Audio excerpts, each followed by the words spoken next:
রান্নাঘরে সবাইকে স্বাগত। আজকে আমি বানাবো চিলি সোয়াবিন। নিয়ে নিয়েছি সোয়াবিন, এই যে। এখন এটাকে আমি সিদ্ধ করে নেব। দিয়ে দিচ্ছি ফুটন্ত জলের ভিতরে।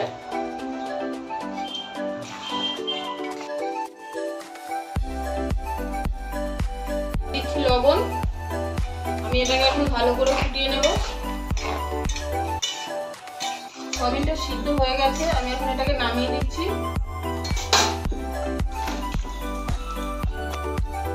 সোয়াবিনটাকে তুলে ঠান্ডা জলের ভিতরে দিয়ে আমি এখন সোয়াবিনটাকে এইভাবে চিপড়ে জলগুলো সব বার করে দিচ্ছি।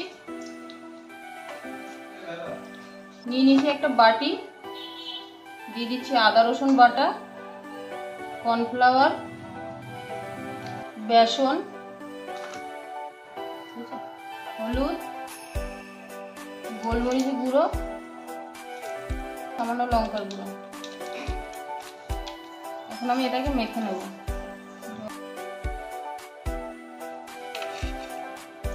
এখন আমি সোয়াবিনগুলোকে দিয়ে দিচ্ছি।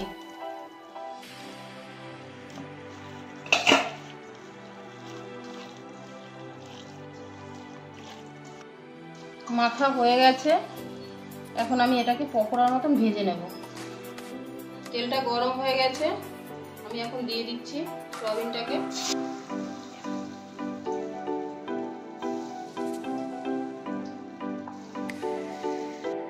সাইড ভাজা হয়ে গেছে, আমি এখন এটাকে উল্টে দিচ্ছি। তিনটা ভাজা হয়ে গেছে, আমি এখন সোয়াবিনটাকে তুলে নিচ্ছি। আমি সবগুলোকে এইভাবে ভেজে নেব।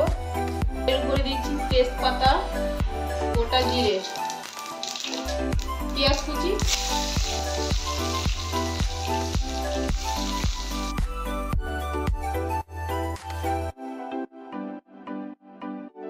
পেঁয়াজটাকে লাল লাল করে ভেজে নিয়েছি। এখন দিয়ে দিচ্ছি আদা রসুন বাটা, লঙ্কার গুঁড়ো,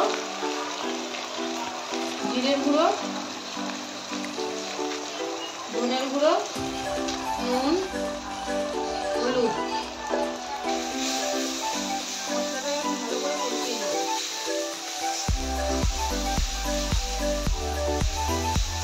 টমেটো পেস্ট,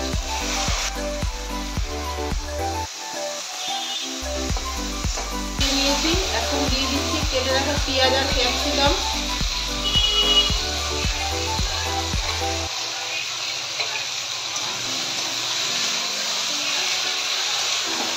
এটা পিৎজা পাস্তা সস,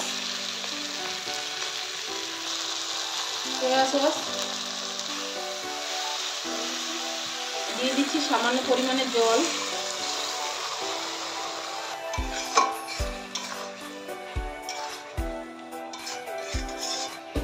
ক্যাপসিকামটাও সিদ্ধ হয়ে গেছে, আমি এখন দিয়ে দিচ্ছি ভেজে রাখা সোয়াবিন।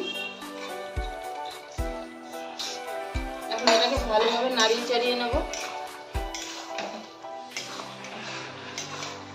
সোয়াবিনটা হয়ে গেছে, আমি এখন উপর থেকে সরিয়ে দিচ্ছি সামান্য গরম মশলা।